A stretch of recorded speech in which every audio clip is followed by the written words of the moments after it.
কাঁদালে কাঁদিতে হয় এ কথাটা মিথ্যা নয়। এই কথাটা মাথায় রেখে দিতে হবে বাবা। তুমি যদি বিনা অপরাধে বিনা অন্যায় কাউকে কষ্ট দাও, কাউকে দুঃখ দাও, কাউকে ব্যথা দাও, কাউকে বেদনা দাও, কাউকে জ্বালা দাও, যন্ত্রণা দাও, কোনো না কোনো দিন বাবা ওই ব্যাংকে টাকার মতো সুদে আসলে রিটার্ন তোমার ভগবান ফেরত দেবেই দেবে। ওই জন্য বলছে কাঁদালে কাঁদিতে হয় এ কথাটা মিথ্যা নয়। ভগবান বলছে আমি আমার সব থেকে যাকে বেশি ভালোবাসি। আচ্ছা বলো তো ভগবানের সব থেকে প্রিয়টা কি? সব থেকে ভগবান কাকে বেশি ভালোবাসে? জানো কাকে ভালোবাসে? ভক্তকে। ভগবানের সব থেকে প্রিয় ধন হচ্ছে ভক্ত। আর সেই ভক্তিমতী মেয়েটা হলো শ্রীমতী রাধা ঠাকুরানী। সেই রাধারানীকে ছেড়েছিল 100 বৎসর ওই ব্রজের মাটিতে বসে বসে রাধারানীকে কাঁদতে হয়েছিল গোবিন্দ বিরহ। কেন? ভগবান বললেন আমি যাকে সব থেকে বেশি ভালোবাসি, মানে আমার প্রাণেরও প্রাণ, তাকেও বাবা আমি কাঁদিয়েছি 100 বছর। আমার মাকেও কাঁদিয়েছি। ওরে কলির জ্ঞানন্ধজি, তোরাও সাবধানে থাকিস, তোদের কোনোদিন ছেড়ে দেব না। সুদে আসলে ব্যাংকের টাকার মতো বাড়বেই বাড়বে। তাহলে এইখানে আমাদের জানার বিষয়, ভগবানের মা হয়ে তিনি কেন আজকে সন্তান হারিয়ে একটা নয়, দুটো নয়, তিনটে নয়, 10-10টা ছেলে মেয়ে, কেউ একটাও মার কোলের কাছে মা বলার জন্য রইল না? সবকটা সন্তান একটা একটা করে চলে গেল কেন? মনে রাখতে হবে মা অপরাধ যে করে রেখেছিল, আর যে অপরাধের মাসুল গুনবার জন্য 10-10টা ছেলে কোলে বসে রইল না, শেষের দিনে একটাও ছেলে কেউ মা বলবার মতো থাকলো না। তাহলে অপরাধটা কে করেছিল? যারা এখানে শাস্ত্র জ্ঞানী, যারা তত্ত্ব জ্ঞানী, অপরাধটা করেছিল বাবা ত্রেতা যুগে রঘুপতি রামচন্দ্রের অবতার। এই জায়গাটা একটু মন প্রাণ দিয়ে আস্বাদন করবেন মা। আর 1 মন থেকে যদি 2 মন হয়ে যায়, এই তথ্য কথা বাবা কিছু বোঝা যাবে না। মানে একটা লাইন থেকে একটা লাইনে যখন যাব কিছু বুঝতেই পারবেন না। তাহলে মনটা যেন একটা জায়গায় থাকে। তাহলে এই যে সচিমা আজকের একটা নয়, দুটো নয়, 10টা সন্তান হারালো কেন? অপরাধটা তার কি? অপরাধটা করেছিল বাবা ত্রেতা যুগে রামচন্দ্রের অবতার।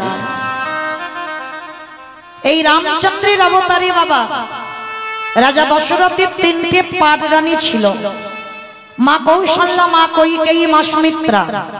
আর 3টে রানীর মধ্যে বাবা সব থেকে বেশি ভালোবাসত দশরথ আমার কৈকেয়ী মাতাকে।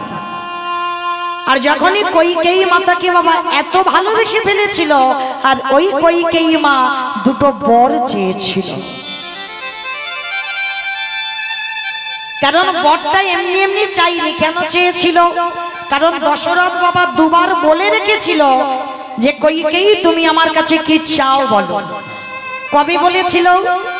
এই দশরথের বাবা একটা নখ কোণ হয়েছিল, মানে এই নখের কোণেতে বাবা এমন একটা বিষ ফোড়া হয়েছিল, মানে মুজ রক্তে বাবা পরিপূর্ণ, মানে এত অসহ্য যন্ত্রণা, মানে এত কষ্ট, মানে ওঝা বৈদ্য কবিরাজ যারা যারা এসেছে কেউ বাবা এই দশরথের যন্ত্রণা থেকে মুক্তি দিতে পারেনি। মানে মুজ রক্ত এত কষ্ট পাচ্ছিল দশরথ। আর তখন বাবা 3টে রানী ভালোবাসত, কিন্তু তার মধ্যে কৈকেয়ী রানী বেশি ভালোবাসত। আর ওই 3টে রানীর মধ্যে কৈকেয়ী ছুটে গিয়ে ওই দশরথের ওই যে পুঁজ রক্ত মুখ দিয়ে বাবা চুষে ওই পুঁজ রক্তটা বাহির করেছিল। এতটুকু ঘৃণা বোধ করেনি। তখনই দশরথ বলেছিল কৈকেয়ী তুমি আমায় এত ভালোবাসো, এই যে পুঁজ রক্ত আমার হাতে তুমি মুখ দিয়ে চুষে বের করলে, বলো তুমি আমার কাছে কি চাও? সেদিন বলেছিল আজ নয়, সময় যেদিন হবে আমি তোমার কাছ থেকে চেয়ে নেব।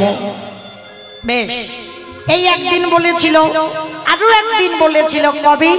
যেদিন মালি সুমালির যুদ্ধ হয়েছিল। এই মালি সুমালির যুদ্ধে বাবা দশরথ যুদ্ধ করছে, আর দশরথ যুদ্ধ করতে করতে বাবা ওই রথের যে চাকা থাকে চাকার মাঝখানে একটা দণ্ড থাকে, এই যে দণ্ডটা ছিল আর ওই যুদ্ধ করতে করতে বাবা রথে যেতে যেতে মাঝখানের ওই খিলেন বা দণ্ডটা ভেঙে গিয়েছে। আর যখনই ভেঙে গেল বাবা তখন তো তাদের রথটা পড়ে যাবে, আর রথ যদি পড়ে যায় মালি সুমালি দশরথকে বধ করবে। আর যখনই ওই দশরথকে বধ করতে যাবে তখন ওই কইকেয়ী মা কি করেছিল জানো, ওই নিজের আঙুলটা ওই দণ্ড করে চাকার মাঝখানে দিয়ে রেখেছিল। যত রথের চাকাটা গড়ায় আঙুলটা পিষে গিয়ে রক্তের স্রোত বাইর হচ্ছে। যুদ্ধ হয়ে গেল, এত কষ্ট এত যন্ত্রণা পাচ্ছে, রক্তের স্রোত বয়ে যাচ্ছে, আঙুলটা কেটে গেল কইকেয়ী মা। দশরথ রথ থেকে নেমে এসে কইকেয়ী মাকে বুকে ধরে বলেছিল, কইকেয়ী তুমি আমায় এত ভালোবাসো, একবারের জন্য তুমি তোমার দেহের মায়া করলে না, তুমি তোমার আঙুলটাকে দণ্ড করে খিলেন করে তুমি দিয়ে দিলে। আমি যদি ওই আঙুলটা না দিতাম তাহলে রথের চাকা খুলে যেত, আর খুলে গেলে তুমি রথ থেকে পড়ে যেতে, মালি সুমালি তোমাকে বধ করে দিত। তখনই আমার কইকেয়ী মাকে ধরে বলেছিল, কইকেয়ী তুমি যখন আমায় এত ভালোবাসো বলো তুমি আমার কাছে কি চাও। তখনও বলেছিল, স্বামী সময় হলে আমি তোমার কাছ থেকে বর চেয়ে নেব।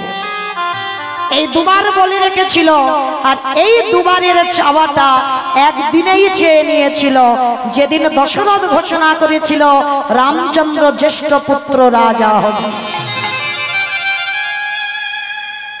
তখনই কইকেয়ীর বাপের বাড়ি থেকে একটা দাসী ছিল যার নাম মন্থরা। মন্থরা এসে বলেছিল, কইকেয়ী তোর ভালো মন্দ দেখভাল করবার দায়িত্ব আমার। হ্যাঁ রে, রাম রাজা হবি, মনে রেখো মা কইকেয়ী মা কোনোদিন খারাপ নয়। যারা বলে কইকেয়ী মা নাকি রামচন্দ্রের সৎ মা, সত্যি তো সৎ মা। এ জগতে আমরা মনে করি বাবা সৎ মা মানে খারাপ মা, তাই তো? কিন্তু কথাটা কি বলছে একবার অনুভব করে দেখেছো? সৎ মা মানে ভালো মা, যার হৃদয়টা হবে সৎ, সেই তো জগতে সৎ মা হয়। মনে রেখো, যাদের ঘরে বড় মা বা ছোট মা দুটোই মা আছে, ভালো যদি বাঁচতে হয় সব থেকে সৎ মা যদি কেউ খাও, সন্তানকে বেশি ভালোবাসো, এই কইকেয়ী মার মতো সৎ মা হও। কারণ নিজের ছেলের বাবা কম দামি জামা কাপড় পরাও, অন্যের ছেলেকে একটু দামি জামা কাপড় দাও। নিজের ছেলের বেলা একটা ছোট বাটিতে খাবার দাও, কিন্তু অন্যের ছেলের বেলা তোমাকে একটা বড় বাটিতে খাবার দিতে হবে। এক বছর পূজায় যদি নিজের ছেলেকে দিতে না পারো, কিন্তু তোমার সৎ ছেলের জন্য তোমার ব্যবস্থাটা করতে হবে, তবেই তুমি সৎ মা হওয়ার যোগ্যতা অর্জন করবে। নিজের ছেলের থেকে যে অন্যের ছেলেকে বেশি ভালোবাসে, সেই হবে জগতে একমাত্র সৎ মা। যেটা রামায়ণে কইকেয়ী মা করে দেখিয়েছিল, যে নিজের ছেলের থেকে আমার রামকে ভালোবেসেছিল বেশি। আজকে লক্ষ্য করেন বাবা, সেই যখনই মন্থরা কুমন্ত্রণাটা দিল, এই রাম রাজা হবে, রাজমাতা হবে কৌশল্যা, তুই তো বিমাতা, তুই তো রাজমাতা হবি না, যা। তোর মনে পড়ে তোর স্বামী তো দুটো বর দেবে বলেছিল, আজই রাত্রিবেলা তুই তোর স্বামীর কাছ থেকে বর চেয়ে নে। ছুটে চলল রাতের অন্ধকারে স্বামীর কাছে, স্বামীর চরণে প্রণাম করে কইকেয়ীকে দেখেছে রাতের অন্ধকারে। দশরথ বলেছিল, কি গো কইকেয়ী, এই রাতের অন্ধকারে তুমি গোসা ঘরে কেন? আগেকার দিনে রাজরাজাদের বাবা একটা করে গোসা ঘর থাকতো, মানে বোঝো গোসা ঘর মানে যদি স্ত্রীর অভিমান হয় সরাসরি স্বামীকে বলবে না বাবা, সেই ঘরে গিয়ে বসে থাকবে। আর সেই ঘরে গিয়ে বসে থাকলে তখন রাজরাজরা বুঝতে পারত যে আমার স্ত্রীর নিশ্চয়ই কোনো অভিমান হয়েছে বা রাগ হয়েছে, আমাকে যেতে হবে ওই রাগটা ভাঙবার জন্য। তা রাজরাজাদের গোসা ঘর থাকতো, কইকেয়ী মা গোসা ঘরে বসেছে। দশরথ গিয়ে প্রশ্ন করেছিল, কইকেয়ী সে কি গো, রাম রাজা হবে অযোধ্যায়, সবার কত আনন্দ, রাম রাজা হবে অযোধ্যার প্রত্যেকটা বাসীদের হৃদয়ে আনন্দ, আর তুমি আমার ঘরণী হয়ে তুমি আজকের গোসা ঘরে বসেছো কেন? স্বামী, তুমি আমায় বলেছিলে না দুটো বর দেবে, দাও, আজই আমি তোমার কাছে সেই দুটো বর চাই।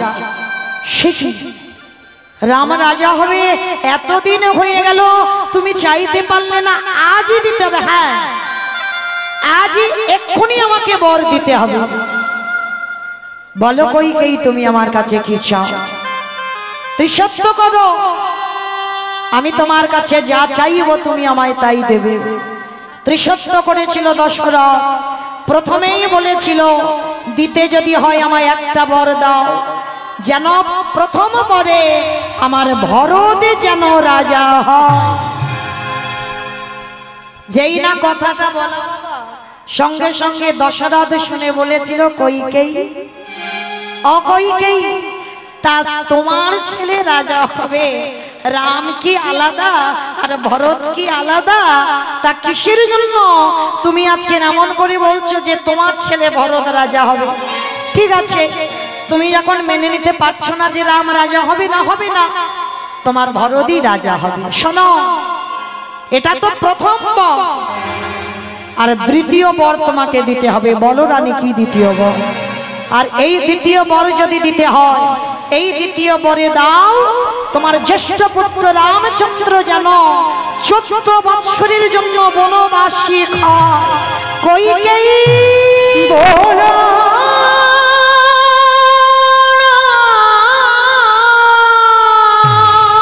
চুপ করো, চুপ করো। কি করে তুমি বলতে পারলে ভরত রাজা হবে? এটা আমি মেনে নিতে পারলাম, কিন্তু আমার জ্যেষ্ঠ পুত্র রাম যাবে 14 বৎসর বনে। এটাই তুমি বলেছ ত্রিসত্য করে, আমি যেটা চাইবো দেবে। বেশ, এতে যদি তোমার সুখ হয়, এতে যদি তোমার শান্তি হয়, আমি তোমাকে আশীর্বাদ দিলাম, আমার রাম বনবাসী হবে। পরের দিনে সকালবেলা যখন কৌশল্যা জানতে পেরেছিল রাম বনে যাবে, পাগলিনীর মতো হয়ে আসে, পাগলিনীর মতো ওই কইকেয়ীর চরণে হাত জোড়ো করে বসেছিল। কইকেয়ী, তুই আমার নিজের বোন না হতে পারিস, কিন্তু তুই তো আমার বোনের মতো, তোর ভরত রাজা হবে ভালো, এতে আমার কোনো রাগ ছিল না, এতে আমার কোনো অভিমান ছিল না। ওরে, আমার রাম যে আমার একমাত্র নয়নের মণি, তুই কি করে পারলি আমার রামকে 14 বছরের জন্য বনবাসে দিতে? কইকেয়ী বলেছিল, কৌশল্যা আমাকে যেটা করেছে আমি ঠিক করেছি। বেশ, তবে শোন কইকেয়ী, আমি বিনা অপরাধে বিনা অন্যায় পুত্র হারাবো। আমি কোনো অন্যায় করিনি তোর কাছে, তবু তুই আমায় পুত্র হারা করে দিলি। 14টা বছর আমি অযোধ্যায় পড়ে কাঁদবো, 14টা বছর ওর পিতা দশরথ কাঁদবে, কিন্তু একদিনে যদি আমিও আমার ভগবানকে ভালোবেসে থাকি, তোর এই অত্যাচার কোনোদিন সহ্য হবে না। আমিও তোকে অভিশাপ দিলাম, আজ আমি তো শুধু 14 বছরে কাঁদবো, পরে তো আমি আমার রামকে কোলে পাবো, কিন্তু বিনা অপরাধে যখন একটা মাকে কাঁদালি, একটা মা যখন 14 বছর পুত্র খারাপ হলো, আমিও তোরে অভিশাপ দিলাম, আমার মতো করে তুই যতবার পৃথিবীতে সন্তানের জননী হবি, শেষের দিনে তোর কেউ মা বলার মতো থাকবে না, থাকবে না, থাকবে না। এই যে অভিশাপ দিল কৌশল্যা মা কইকেয়ীকে, যতবার তুই জগতে মা হবি ততবার তোকে সন্তান হারাতে হবে। তা কইকেয়ীর অভিশাপে বাবা এসে গেল একেবারে কোথায়? প্রথম জন্মেই হলো ওই দেবকী মা। ওই দেবকী মা হয়ে কংসের কারাগারে, কংসের কারাগারে প্রথমে ছোট ছোট পুত্র সন্তান হলো। ওই কংস মামা পাশানে মেরে প্রাণ নিয়ে নিল। সপ্তম গর্ভে এলো আমাদের বলরাম। ওই বসুদেবের প্রথমা পত্নী রোহিণীর গর্ভে চালনা করতে হলো। আরে অষ্টম গর্ভে এলো আমার কৃষ্ণ চন্দ্র, কৃষ্ণ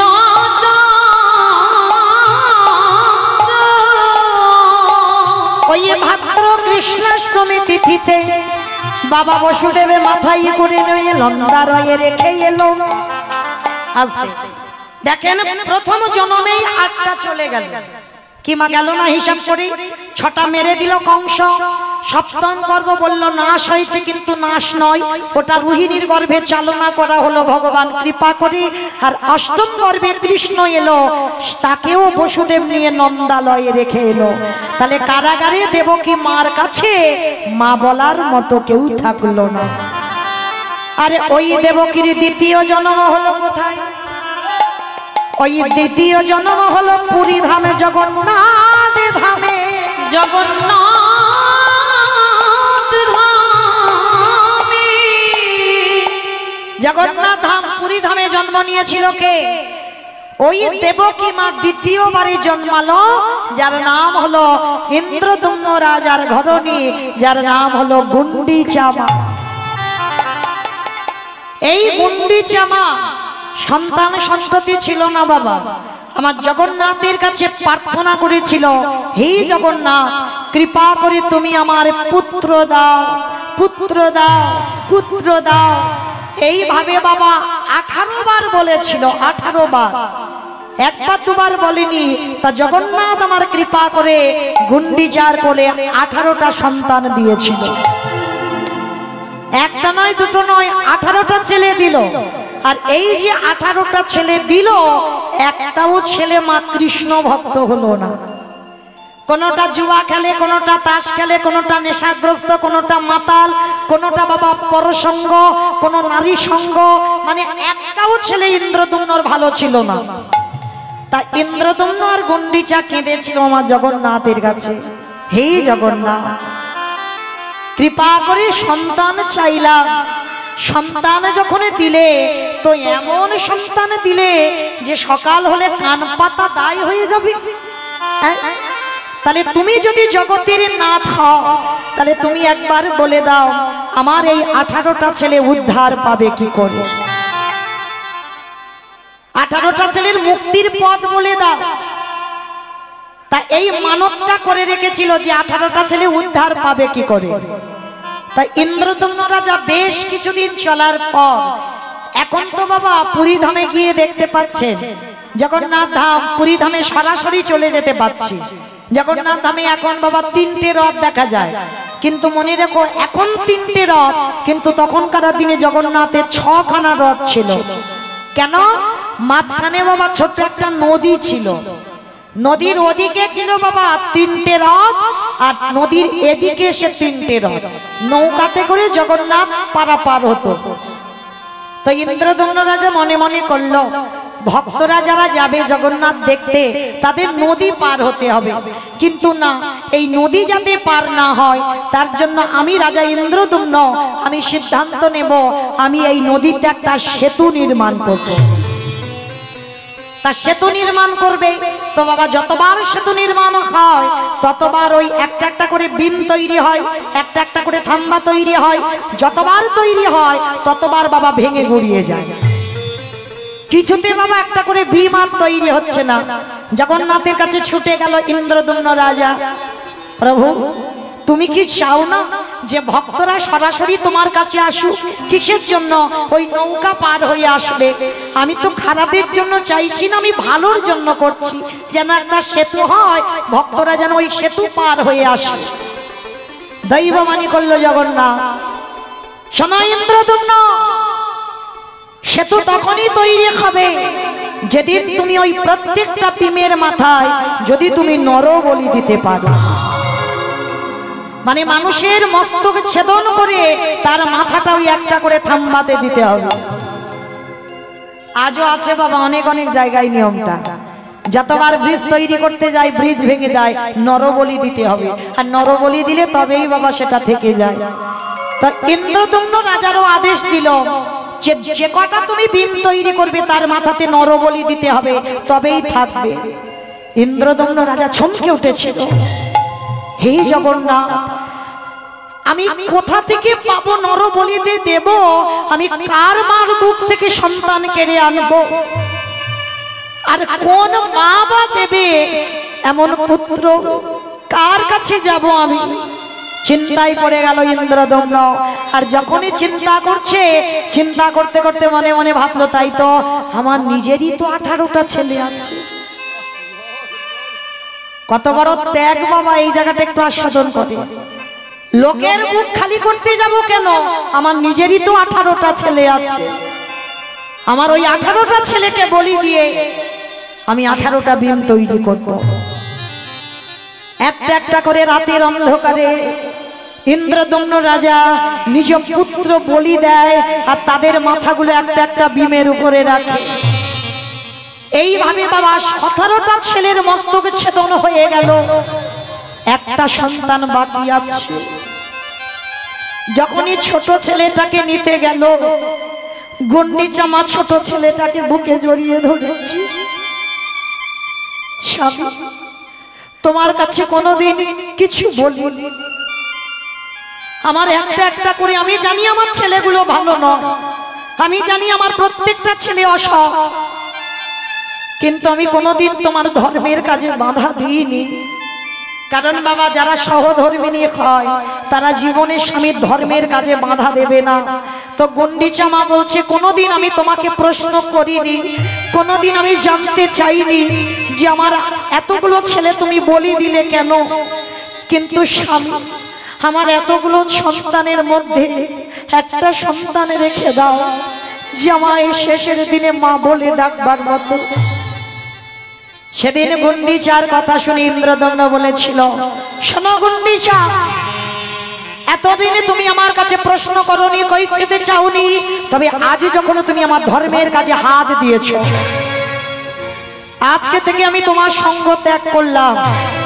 আজকে থেকে তোমার সঙ্গ আমি করব না। আজকে থেকে তুমি আমি একেবারেই আলাদা। এসো, দাও তোমার ওই কোলের ছেলেটা। ওই বুক থেকে কেড়ে নিয়ে ছোট ছেলেটাকে বলি দিয়ে 18টা থাম্বা তৈরি হলো। আর ওই 18টা ছেলের মাথার রক্ত পড়লো, আর ওই রক্তেতে হলো বাবা 18 নালা। জগন্নাথ দেখবার আগে একটা কথা বলে যাই বাবা, 18 নালা দর্শন করতে হয়। এখন বাবা 18 নালা সে পানাতে ভরে গেছে, তাই না? পরিষ্কার আর দেখা যায় না, তবুও বাবা ওটা 18 নালা। মনে রেখো, যদি কেউ সরাসরি শুধু জগন্নাথ দেখো তাতে লাভ হবে না। জগন্নাথ দেখবার আগে দুটো জিনিস আগে দেখতে হবে, একটা হলো 18 নালা, আর একটা হলো জগন্নাথের সামনে আছে গরুড়ধ্বস্তম্ভ। এই দুটো জিনিসকে যদি আগে দেখে প্রণাম না করো, তোমার জগন্নাথ দেখায় কোনো লাভ হয় না। তা এইবার 18 নালা হলো, কিন্তু বাবা এই জায়গাটায় প্রত্যেকের মনে একটা প্রশ্ন জাগছে না? ইন্দ্রদম্ন যদি জগন্নাথের চরণের দাস হয়, তাহলে জগন্নাথ এটা কি করে করতে পারলো? তার বুক থেকে 18টা ছেলেকে কেড়ে নিল। কারণ বাবা, ভক্ত যেটা চাই ভগবান তো সেটাই করে। ইন্দ্রদম্ন গুন্ডিচা তো কেঁদে বলেছিল, আমার 18টা ছেলে কি করে উদ্ধার পাবে বলে দাও। জগন্নাথ তো কৃপা করে ওদের উদ্ধার বা মুক্তির পথের জন্য এই সিদ্ধান্ত নেওয়া। এ জগতে যা যা কিছু ঘটনা ঘটে বাবা, সবই তার চিত্রপটে। তাহলে 18টা ছেলেকে বলি দিল কেন? ওই যে 18টা ছেলের মাথা আছে ওই ব্রিজের উপরে, আর আপনাদের মতো সাধুগুরু বৈষ্ণব যখন ওই ব্রিজের উপর দিয়ে হেঁটে যায় আর তাদের পদধূলাগুলো পড়বে 18টা ছেলের মাথায়, আর বৈষ্ণবদের পদধূলা যদি পড়ে, ভক্তদের পদধূলা যদি পড়ে, ওই 18টা ছেলে আপনি থেকে উদ্ধার পেয়ে যাবে। তাই গৌর হরি বল, হরি বল। এইভাবে 18টা ছেলের মুক্তির পথ ফিরে পেয়েছিল। আপনাদের পদধূলাতে ওরা উদ্ধার পেয়ে যাবে। তো আজকের এই দেখুন লক্ষ্য করে, গুন্ডিচা মায়ের একটা নয়, দুটো নয়, তিনটে নয়, 18টা সন্তান চলে গেল। তাহলে প্রথম জন্মে হলো দেবকী, কটা গেল? 8টা। দ্বিতীয় জন্মে হলো গুন্ডিচা, চলে গেল 18টা। তাহলে 18টার 8টা কত হলো?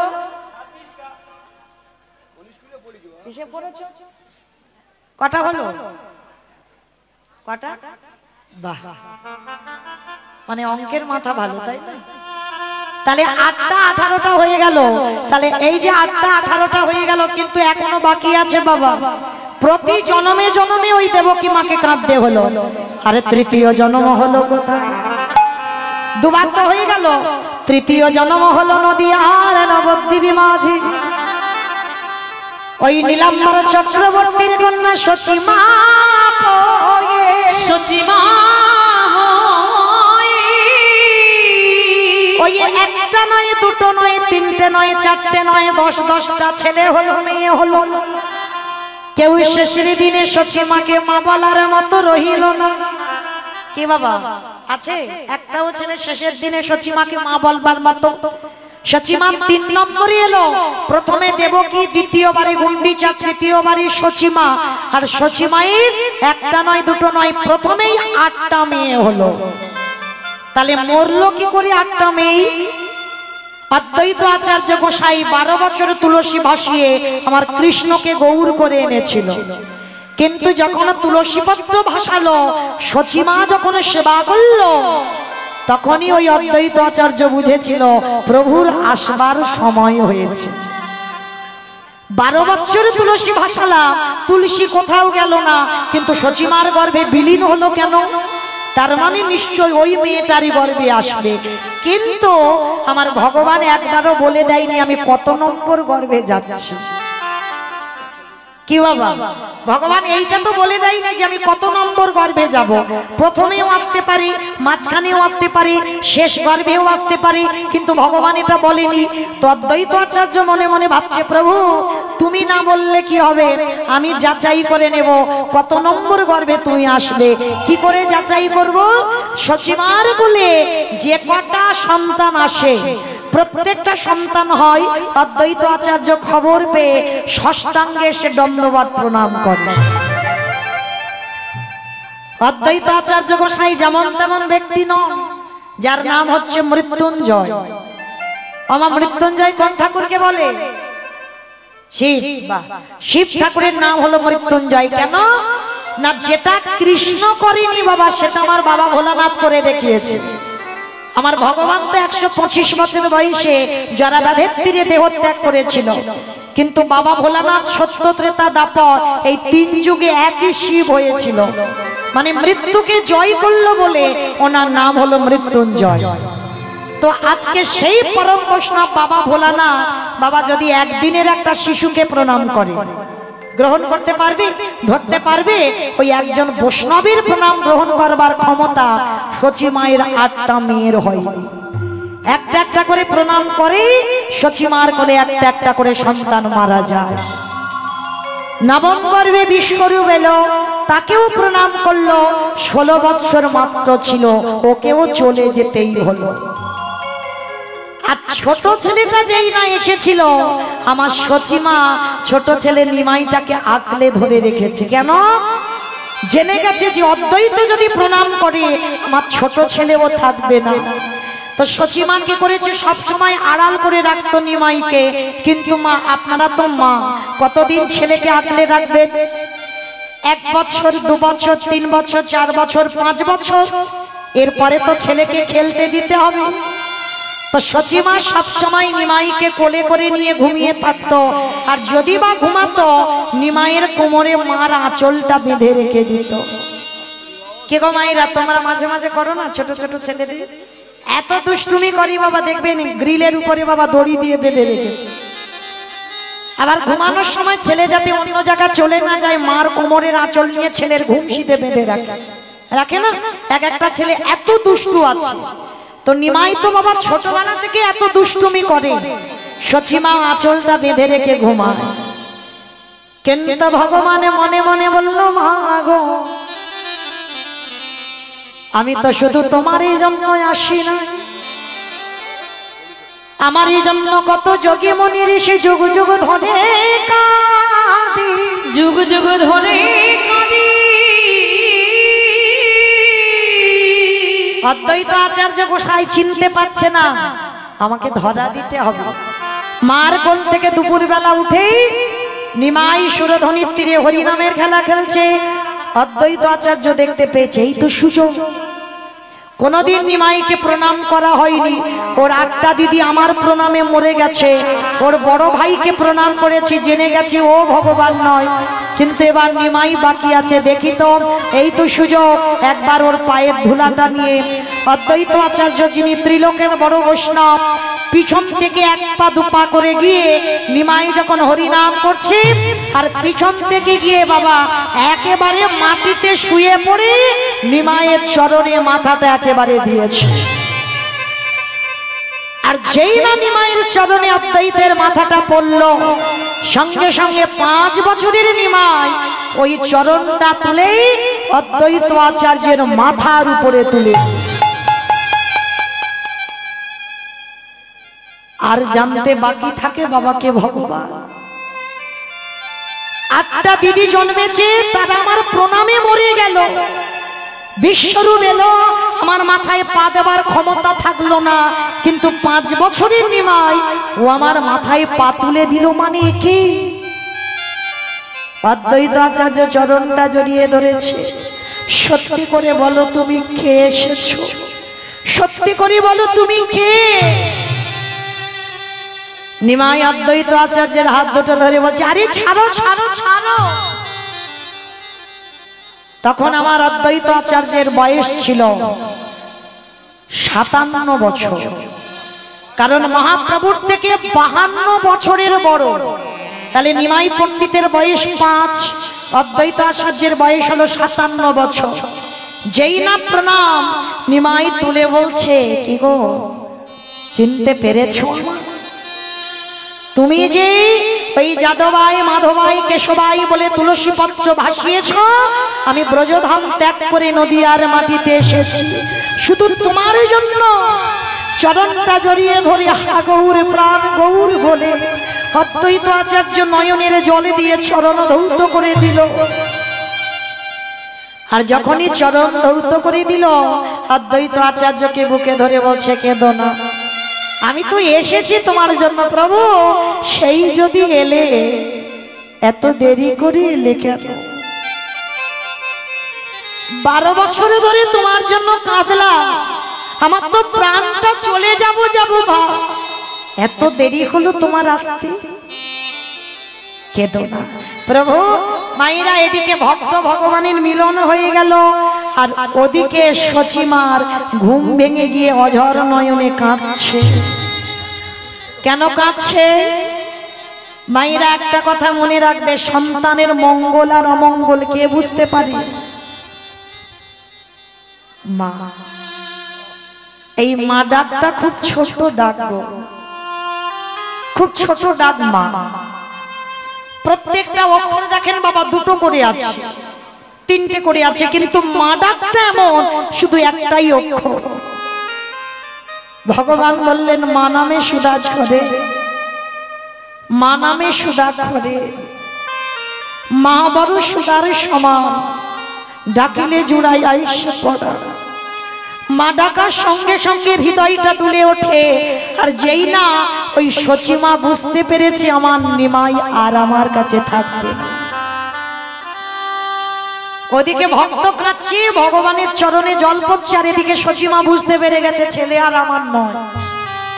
আর আমি ওকে ধরে রাখতে পারবো না, ও আমাকে ছেড়ে চলে যাবে। সচিমা কাঁদছে, আর সচিমার চোখের জল ওদিকে নিমায়ের চরণে চলে যাচ্ছে। অদ্বৈত আচার্যকে বলছে, শোনো গোসাই, তুমি একটু দাঁড়াও, আমার মা কাঁদছে, আমার মাকে একটু সান্ত্বনা দিয়ে আসি। ছুটে এলো নিমাই, মার কোমরটা জড়িয়ে ধরে বলছে, ও মা, ও মা, তুমি কাঁদছো কেন মা? বলো না, আমায় বলো না, আমার জন্য তুমি কষ্ট পাচ্ছ, আমি কোনো অন্যায় করেছি? ও মামা, তুমি কেন কাঁদছো? আচ্ছা বলো তো মা, ডাক্তার যদি বলে দেয় তোমার ছেলে আর বেশি দিন বাঁচবে না, বাড়িতে নিয়ে যাও, একটু কাছে কাছে রেখে দাও, একটু ভালোবাসো, কারণ যতই ডাক্তার বৈদ্য কবিরাজ করো না কেন, ও আর তোমার কাছে থাকবে না, ও ডাক এসে গেছে, ও চলে যাবে। যদি মা জেনে যায়, ছেলের সামনে যদি দাঁড়িয়ে কাঁদে, ছেলে যদি জিজ্ঞাসা করে, মা তুমি কাঁদছো কেন? মা কি বলতে পারবে, খোকা তুই আমায় ছেড়ে চলে যাবি বলে কাঁদছি? তাড়াতাড়ি করে চোখের জলটা মুছে ফেলে বলছে, নিমাই কই, আমি কাঁদিনি তো, আমি কাঁদবো কেন? আমি কাঁদিনি, আমার কিচ্ছু হয়নি। মা, জগতে সবাই মিথ্যাবাদী, কেউ সত্য কথা বলে না, সবাই মিথ্যাবাদী। কি গো মা, মিথ্যাবাদী নয়? যারা দাঁড়িয়ে আছি, যারা বসে আছে, আমি কীর্তনী, আমার সম্প্রদায়, আমরা সবাই মিথ্যাবাদী। আমাদের মতো মিথ্যাবাদী বাবা পৃথিবীতে আর কেউ নেই। এই মানুষ জাতিটা হচ্ছে বাবা সব থেকে বড় মিথ্যাবাদী। কেন বললাম? বিচার করে দেখেন, প্রত্যেকে তো বলেছিলাম দয়াময়, এই মাতৃ জঠরে 32টা নারীর বন্ধনে ছিলাম, ঊর্ধ্ব পদে খেষ্টে মুন্ডে নারীর বন্ধনে ছিলাম, বিষ্কার গন্ধ, কৃমিকীটের পোকার কামড় সহ্য হচ্ছিল না। প্রত্যেকে আমরা অনেক কষ্ট করে মাতৃ জঠরে ছিলাম, প্রত্যেকে বলেছিলাম দয়াময় এই কষ্ট, এই জ্বালা যন্ত্রণা সহ্য হয় না, তুমি একবার ধরাই নিয়ে চলো আমার। আমি কথা দিলাম, আমি কথা দিলাম, পৃথিবীতে গিয়ে আমি হব কৃষ্ণ দাস। এখানে বাবা যারা ভক্তি পথে আছে বা যারা নাস্তিক, সবাই কিন্তু ভগবান দেখেছি, আমরা সবাই দেখেছি, কারোর মনে নেই। কবে জানো? মাতৃগর্ভে যখন অনেক কষ্ট পাচ্ছিলাম, যন্ত্রণা পাচ্ছিলাম, ভগবান আমার এই গর্ভে এসেছিল। এই গর্ভে এসে ভক্তের কষ্ট দেখে সহ্য করতে পারি। আপনারা প্রশ্ন করবেন, মৌমিতা ওই মাতৃ জঠরে ওইটুকু একটা জায়গা, যে জায়গাতে বাবা একটা বাচ্চা কত কষ্ট করে থাকে, তাহলে ওই জায়গাতে আমার ভগবান এসে বসেন কোথায়? ভগবান যে আমাদের সঙ্গে কথা বলে মাতৃগর্ভে, ভগবান এসে বসেন কোথায়? এই যে আমাদের পা দুটো উপরে আর মাথাটা নিচের দিকে থাকে, ভগবান আমাদের ওই চরণের তলায় এসে বসে। প্রমাণ পেয়ে যাবেন, দেখবেন কোন শিশু যখন জন্মাবে না, সে কালো হোক আর ফর্সা হোক, দেখবেন চরণ দুটো লাল টুকটুকে হয়ে থাকে। কেন জানো? ওই জায়গাটা তো আমার পরশমণি পরশ করেছি। ওই জন্য আমরা মানুষ জাতি না, দেহের এতগুলো জায়গা ছিল, মাথা ছিল, বক্ষ ছিল, হাত ছিল, বক্ষ ছিল, উদর ছিল, জাদু ছিল, হাঁটু ছিল, এত জায়গা ছিল। কিন্তু বাবা প্রণাম করতে গেলে সবার আগে পায়ে হাত দিতে হবে। কেন? প্রত্যেকটা মানুষের এই দেহ যদি অপবিত্র হয়ে যায়, দেহটা যদি নোংরা হয়ে যায়, কিন্তু বাবা তার চরণ দুটো জীবনে অপবিত্র হয় না। এই চরণ দুটো সর্বদা পবিত্র হয়ে থাকে। কেন? ওই যে মাতৃ জঠরে আমার ভগবান ওই চরণে এসেই বসেছিল। পরশমণির পরশে যদি লোহা সোনা হয়, তাহলে একবার যদি কোনো ভক্ত গোবিন্দ পরশ পেয়ে যায়, তার হৃদয়টা সোনায় পরিণত হয়। তাই গৌর প্রমাণ হরি বল, হরি বল, হরি বল। তাই আমরা প্রত্যেকে বলেছিলাম আমরা হব কৃষ্ণ দাস, কিন্তু হলাম কি? সবার প্রথমে মার কোলে বসে মাকে চিনলাম। মা বলে দিল ওইটা আমার বাবা, মা বলে দিল ওইটা আমার দাদা, ওইটা আমার দিদি, ওইটা আমার মাসি। এই একটা একটা করে পরিচয় হলো। আর যত আপনজন কাছে আসে, ধীরে ধীরে আমরা মায়ার দাস হয়ে যাই, ভুলে যাই ফেলে আসা দিনের কথা যে আমরা কৃষ্ণ দাস, আমরা ভজন করব বলে এলাম। কিন্তু বাবা ওই কৃষ্ণ ভজিবার তরে সংসারে আয়ন মিছে মায়ায় বক্ত হয়ে বৃক্ষ সম হইল। আর দেখবেন মা, যার জন্য ভগবান বলছে না, এই কলিযুগে লক্ষ্য করে দেখবেন, যে করে আমার আশ তারই করি সর্বনাশ। সর্বনাশ নয়। কেউ যদি বলে বাবা কীর্তনিয়ার আমরা বলি ভগবান যে করে আমার আশ তারে করি সর্বনাশ, না। ভগবান ভক্তকে এত ভালোবাসে, যার জন্য প্রহ্লাদের জন্য ওই ইট বালি রড সিমেন্টের ভিতরে বসেছিল। ভগবান কতটা দীনতার প্রতিমূর্তি। ভগবান জীবনে ভক্তের সর্বনাশ চায় না, এইটা আমাদের বোঝার ভুল।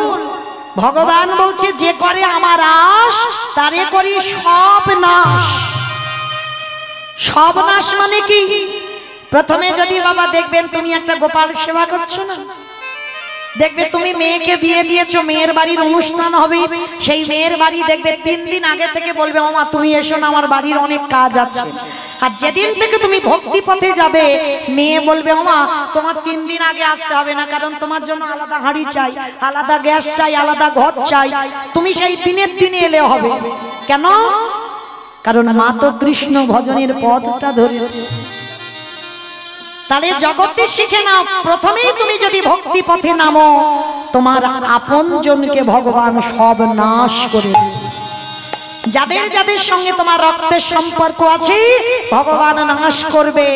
তারপরে যদি তুমি ওই গোপালের চরণ আগলে ধরে থাকো, আমার গোবিন্দ চরণ আগলে ধরে থাকো, তারপরে বললেন ভগবান সেই ভক্তকে আমি আমার চরণের দাস করে দিই। তাই গৌর প্রেমানন্দ হরি বল, হরি বল। আর কৃষ্ণ ভক্ত যারা হয়েছে সারা জীবন তাদের কাঁদতে হবে, তাদের চোখের জলে জীবনে ফুরাবে না। আর কৃষ্ণ ভক্ত তুমি বুঝতে পেরে যাবে কিরকম, যে কাজে হাত দেবে বাবা জীবনে সফল হবে না। সারা জীবন তোমার শুধু জীবনে দুঃখ কষ্ট ব্যথা বেদনা। কৃষ্ণ ভক্ত জীবনে বাবা পাথর সেটিং করা ঘর করবে না। কৃষ্ণ ভক্ত যদি পাথর সেটিং করা ঘরও থাকে, ভগবান চাইবে ও যদি আমার দাস হয় ওর মাথা থেকে ছাদ আমি কেড়ে নেব। তাহলে বুঝতে পেরে যাবে তুমি কৃষ্ণ ভক্ত হয়েছ। ভগবান চেষ্টা করবে ও সব নাশ করে, ওর কাঙাল করে, ওর পথের ভিখারি করে দেব। ও যেন শেষের দিনে দাঁড়ে দাঁড়ে মাধুকরি করে খায়, দাঁড়ে দাঁড়ে ভিক্ষা করে খায়। যেটা হয়েছিল কান্দির জমিদার লালা বাবু, একটা কথাই চৈতন্য হয়ে গেল, বাবুজি বেলা যে যায় বাসনায় আগুন দেবে না। বাসনা মানে কলার বাসনা, আর সেটাই লালার বিবেক বলে উঠলো ওটা বাসনা নয়, বাসনা নয়, কামনা বাসনায় আগুনে দিয়ে লালা চলে যা তুই মধুর বৃন্দাবন। নরোত্তম দাস জমিদারি ত্যাগ করে দিয়ে চলে গেল কৃষ্ণ পাবার লালসায় বৃন্দাবন। এরাই পেয়ে গেল ভগবানের চরণ। কেন? দেখেন বাবা, বড় বড় ভক্ত যারা হয়েছে, ভগবানের চরণ যারা পেয়েছে, তাদের সর্বস্ব ত্যাগ করে পথের ভিখারি হতে হয়েছে। গীতা ভাগবত বলছে আগে তোমাকে মায়া মোহ ত্যাগ করতে হবে। আর যেদিন তুমি মায়া মোহ ত্যাগ করে যেদিন আমার চরণ শরণাপন্ন হবে, সেদিন আমি তোমার হয়ে যাব। তাই আজকে লক্ষ্য করে দেখেন, এই যে শচী ঠাকুরানী মা কাঁদছে, নিমাই আমাকে বলছিস মিথ্যাবাদী? হ্যাঁ তুমি মিথ্যাবাদী। জগতে সবাই মিথ্যা কথা বলে, বলে আমার ভজন করবি, আমার ভজন করবি, আর জগতে এসে সব ভুলে যায়। সবাই মিথ্যা কথা বলে, তুমি তো আমার মা, তুমি কেন মিথ্যা বলছো মা? বলো না আমি কেন কাঁদছি। এই জায়গাটা একটু ভাবে। শচী মা উল্টে নিমাইকে ধরেছে। নিমাই, শুনেছি তুই নাকি ভক্তের মনের খবর রাখিস, শুনেছি কানে তুই নাকি সবার কথা জানিস। তা তুই যদি সবার কথা জানলি, তা তোর মা যে কেন কাঁদছে, এই কেনর কথাটা তুই বল দেখি। মা গো তুমি কেন কাঁদিলি জানো? তুমি কেন কাঁদিলি জানো? আমি যদি কথাটা বলি তুমি সহ্য করতে পারবে না। নিমাই কি করে বললি আমি সহ্য করতে পারবো না?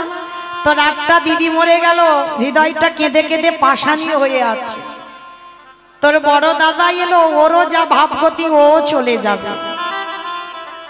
তাহলে তুই আজকের বলছিস আমি সহ্য করতে পারবো না? পারবো, বল বাবা আমি কেন কাঁদছি।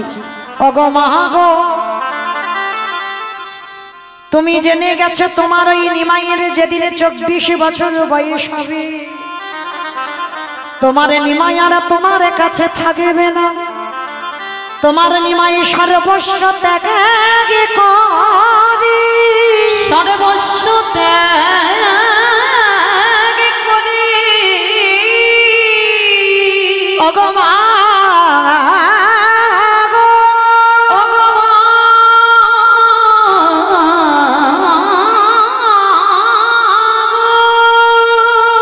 তোমার নিমাই সর্বস্ব ত্যাগ করে সে যে নদী আছে রেগে চলে যাবে। তাই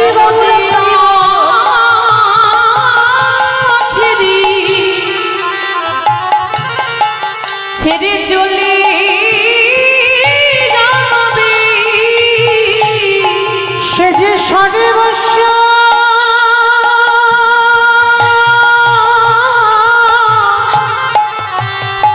সর্বস্ব ত্যাগ করে সে যে নদিয়া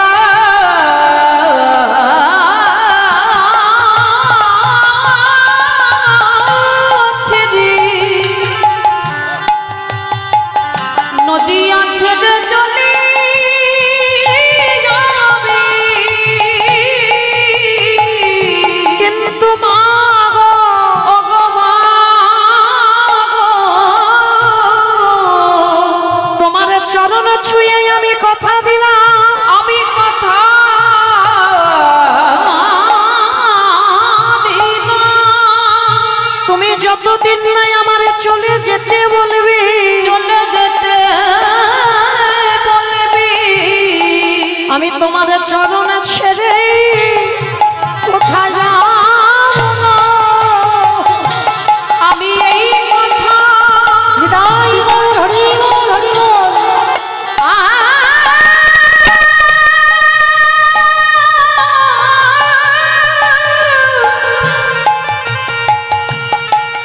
আমি এই কথা দিয়ে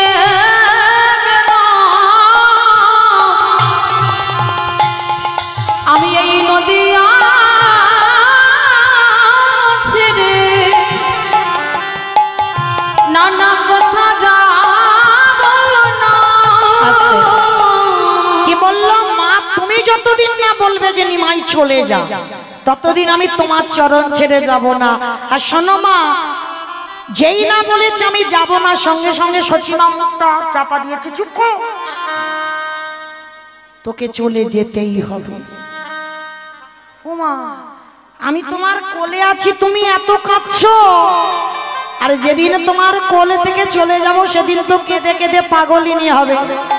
নিমাই রে, ওরে নিমাই রে,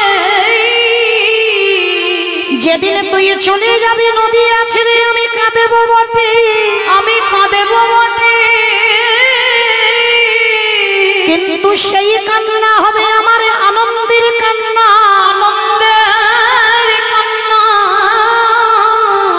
ওমা আমি তোমার ছেলে চলে যাব, তোমার 8টা মেয়ে মরে গেছে আগে, আর আমি যেদিন চলে যাব তুমি কাঁদবে, সেটা আবার আনন্দের কান্না। কি গো মায়েরা, মাঝে মাঝে আনন্দে কান্না আসে না? কেঁদেছে কোনোদিন আনন্দে? দেখবেন মা, ছেলে মেয়েরা যখন হয়তো বাবা মা কেউ থাকে না, সন্তান পরীক্ষার রেজাল্ট যখন খুব ভালো করে, দেখবেন কোন কোন বাবা মা আছে ওই রেজাল্টটা দেখেই কাঁদে। কেন কাঁদে জানো? যে যদি ওর কাছে থাকতে পারতাম তাহলে কত না জানি ভালো হতো। আজকের ওর কাছে আমি থাকি না, তবু আমার ছেলে এত সুন্দর রেজাল্ট করেছে। তখন মা কাঁদে, বাবা কাঁদে, এই কান্নাটা আনন্দের কান্না। এ কান্না কোনোদিন দুঃখের হয় না, আনন্দের কান্না হয়। সচিমা বলছে, নিমাই তুই সন্ন্যাসে যাবি, আমি কাঁদবো, আমার কষ্ট হবে, কিন্তু ওটা হবে আমার আনন্দের কান্না। কেন আনন্দ জানিস? ওরে তুই কাঁদিবি দেশে বিদেশে, ওরে আমি কাঁদেব ঘরে গে বসে, ওরে আমি কাঁদেব ঘরে বসে, যেদিনে দুজনের কান্না একত্রিত হই, যেদিন বইবে নদী আর বন্যা, সেদিন আমি জেনে যাব আমি নদী আর একমাত্র কন্যা। যেদিন নদী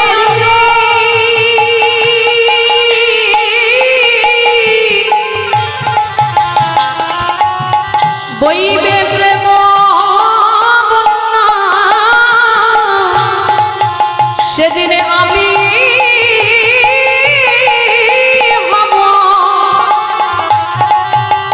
নদী আর ধন্য কন্যা। সেদিন নিমাই বলল, মা গো, ওগো মা গো, তোমাকে ছেড়ে 24 বছরে আমি যাব বটে, কিন্তু সন্ন্যাসের পরে আমি 4 জায়গায় থাকবো। কোথায়? প্রথম হলো রাঘবের আলয়, দ্বিতীয় হলো নিত্যানন্দ নর্তনে, তৃতীয় হলো সচী মায়ের রন্ধনশালে। একটা কথা মনে রেখো মা, রন্ধন খুব ভালো হবে। যখন রন্ধন করতে যাবে একবার সচী মাকে স্মরণ করবে, আর এই সচী মাকে স্মরণ করে যদি কেউ রন্ধন শুরু করে, সেই রান্না ভগবান এসে স্বয়ং রন্ধন করে প্রসাদ পায়। যখনই রন্ধন করবে তখন একবার সচী মার নামটা উচ্চারণ করবে। আরো থাকবো নিত্যানন্দ নর্তনে। আমা এই কটা জায়গায় আমি সর্বদা থাকবো, শিবাসঙ্গনে, নিত্যানন্দ রত্নে, রাঘবের আলয়ে, আর সচী মায়ের রন্ধনশালে। আমি সন্ন্যাসের পরেও এই 4 জায়গায় আমি অবস্থান করব। তাহলে মায়েরা, আপনারা আমরা সবাই বুঝতে পারলাম, যার জন্য সেই সচী মাকে 1টা নয়, 2টো নয়, 3টে নয়, আজ 10-10টা সন্তান হারাতে হলো। ওই জন্য বললো, কাঁদালে কাঁদিতে হয়, এ কথাটা মিথ্যা নয়। হ্যাঁ, আজকে সেই চৈতন্য মহাপ্রভু কি করলো গো? কেহ বলে পুরবীতি রাবণ বধিলা, কেহ বলে পুনবিতি রাবণ বধিলা। আমা উলু কই? কেহ বলে পুরবীতি রাবণ বধিলা, কেহ বলে পুনবিতি আমার গণারি, গুণা গুণা গুণা গণারি।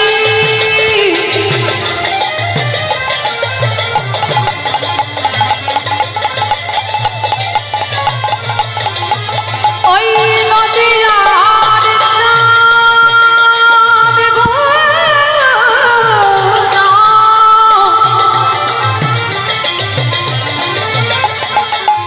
নিতাই গৌর প্রেমানন্দে হরি আমাদের প্রাণ গোরা গোরা গোরা গোরা। সচী মায়ের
প্রকাশ করিলাম ওই গণকের বৈভব লীলা প্রকাশ করিলাম বাসুদেব ঘোষ কহে করি জোড়হা হরি জোড়হা আজ জেগে সেই কৃষ্ণ সেই তো জগন্নাথ সেই তো জগন্নাথ আজ বাসুদেব ঘোষে কহে এইবার লীলা প্রকাশ হলো বাসুদেব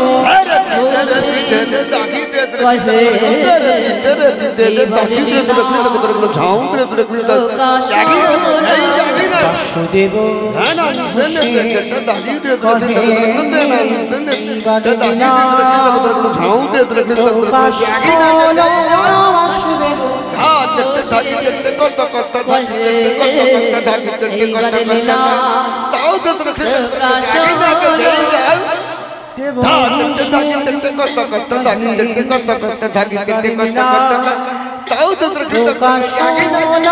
বাসুদেব ঘোষে কহে এইবার লীলা প্রকাশ হলো বাসুদেব ঘোষে কহে এইবার লীলা প্রকাশ হলো বাসুদেব ঘোষে তাই গৌর কৃষ্ণ হরি বাসুদেব ঘোষে কহে এইবার লীলা প্রকাশ হলো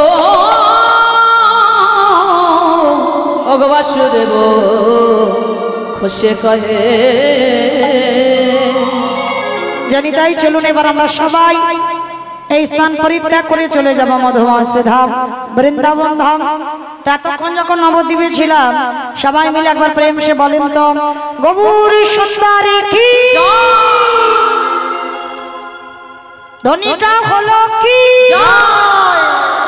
এটাও জয় বললাম ধ্বনিটা হলো কি এটা নাকি জয় এটা জয় নয় একটু প্রেম সে ধ্বনি দিতে হবে এত জোরে দাও এখান থেকে কত দূর যাবে সরিষা শোনা যাবে সরিষা কাকদ্বীপ বলে কাকদ্বীপ যাবে কাকদ্বীপ যাবে আচ্ছা তাই যা হ্যাঁ গতি আছে না বেশ আচ্ছা মা শুধু কাকদ্বীপ আর এই সরিষা নয় সোজা চলে যাবে সুরধ্বনি গঙ্গার তীরে এমন ভাবে প্রেম সে মানে বিশ্বাসটা রেখে ধ্বনিটা দিতে হবে।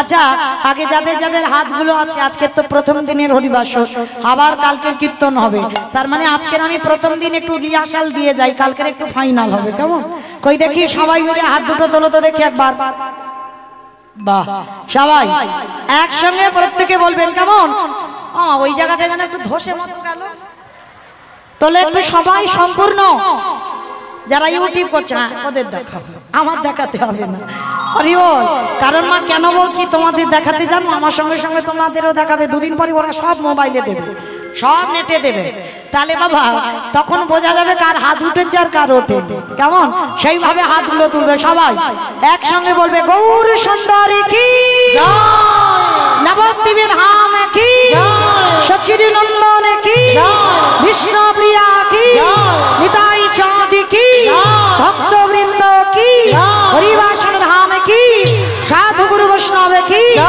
আপন আপন গুরু চরণ কি কমিটি ভাই সব কি হরি নাম যজ্ঞানুষ্ঠান কি আজকের আনন্দ কি নিতাই গৌর প্রেমানন্দে কে গাইরা রাত্রিবেলা আমাদের এই হাউসবেরিয়াতে একেবারে বিয়ামটা হয়ে গেল তাই না চলো এবার বিয়াম যখন হয়ে গেল এবার একটু বৃন্দাবন যাই কি যাওয়া হবে তো হবে আবার ভুল বললো না কেউ যাব না সবার মন যাবে দেহ থাক যেটা স্বামীর কাছে দেহ থাক যেটা ছেলের কাছে চলো এবার মনগুলো নিয়ে যাই একটু প্রেম সে উলুধ্বনি দাও দেখি একবার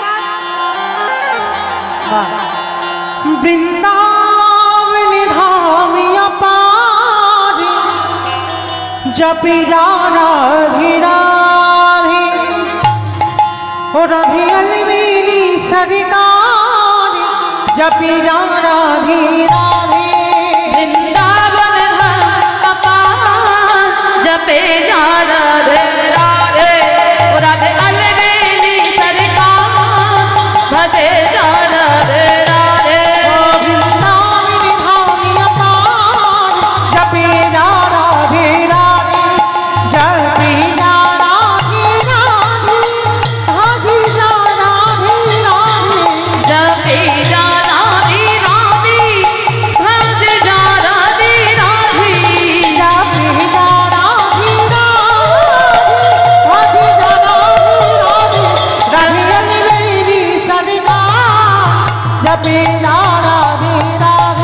ओ राधे अलबेली सरकार भजे जा राधे राधे जय जय राधे राधे राधे राधे राधे राधे राधे राधे राधे राधे राधे वृंदावन में राधे राधे गोवर्धन में राधे राधे निधोवन में राधे राधे আমার কেউ যাচ্ছ না সবাই যাচ্ছ কই কি করে যাচ্ছ কই আওয়াজ হচ্ছে না একটু কাজ করতে করতে যেতে হবে কই দেখি সবাই মিলে হাত দুটো আর একবার কান বলে বলছি মা কালী দিব্যি আর বলবো না এবারটা শেষ সবাই দেখি একবার হাত দুটো তোলো দেখি সবাই একসঙ্গে তালে তালে করো তালি কই যে দাদা ভাইরা সব দাঁড়িয়ে আছে হাত কই তালে তালে তোলো সবাই একসঙ্গে কই আমার কমিটি জায়গায় দ্বারা বসে আছেন কমিটি দাদা ভাইরা হাতগুলো দেখি তোলেন একসঙ্গে তালে তালে করো তালি কেমন तू वृंदावन में आया राधा नाम लगायो तू वृंदावन में आलो राधा नाम जपालो तू वृंदावन में आया राधा नाम लगायो तू वृंदावन में आलो राधा नाम जपालो तेरे जीवन की धिकार जपे जा राधे राधे ओ राधे अलबेली सरकार भजे जा राधे राधे जय जय राधे राधे राधे राधे राधे राधे राधे राधे वृंदावन में राधे राधे गोवर्धन में राधे राधे निधोवन में राधे राधे तालवन में राधे राधे कमलवन में राधे राधे ऊंचागांव में राधे राधे जोतशिवाला राधे राधे जोतशिवाला राधे राधे तालवन में राधे राधे कमलवन में राधे राधे ऊंचागांव में राधे राधे बरसाना में राधे राधे प्रेम से बोलो राधे राधे भाव से बोलो राधे राधे जोतशिवाला वृंदावन धामी अपार जपे जा राधे राधे ओ राधे अलबेली सरकार भजे जा राधे राधे प्रेम से बोलो राधा रानी की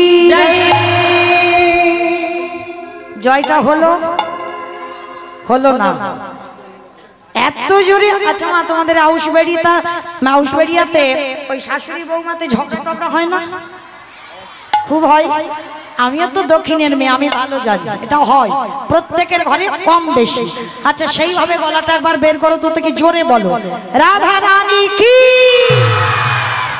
তার মানে ঝগড়া হয় বৃন্দাবনেশ্বরী কি যমুনা মাইয়া কি নন্দগাম কি ऊंचागाम की बरसानम की भक्तवृंद की हरिवासन धाम की साधु गुरु वैष्णव की आपन अपन गुरु चरण की कमिटी भाई साहब की हरिनाम यज्ञ की आज के आनंद की निताई